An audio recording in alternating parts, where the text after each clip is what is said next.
আল্লাহ রসুলের যে চারজন বিশিষ্ট খলিফা সেই চারজনের নাম। ইমামে হানিফা, এবং ইমামের নাম হচ্ছে চারজন খলিফা। হযরত আবু বকর রাদিয়াল্লাহু তাআলা আনহু, হযরত ওমর ফারুক রাদিয়াল্লাহু তাআলা আনহু, হযরত উসমান গনি রাদিয়াল্লাহু তাআলা আনহু, হযরত আলী রাদিয়াল্লাহু তাআলা আনহু। আত্তাহিয়াতু আপনিও তো বলতে পারি কিন্তু ভুল হয়ে যায়, হোক, আমি বলে দেবো, বলেন। পুরো পাহাড়ি।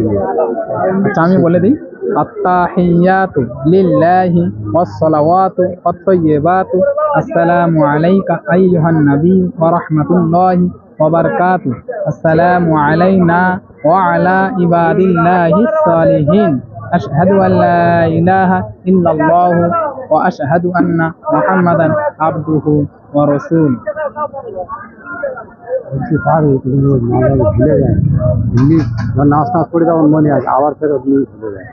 বসে আমাদের বসে না আলোচনা করা নেই তো, আমরা এমনি এমনি নামাজ পড়ি তো ভুল হয়ে যাচ্ছে। সত্যি কথা, শিখতে হবে, ইমাম সাহেবের কাছে গিয়ে শিখতে হবে। হ্যাঁ, আমরা সময় পাই না তো, দুনিয়ালে পাগল হলি হবে, বলো, শিখতে হবে তো আমাদের এই ব্যবসা।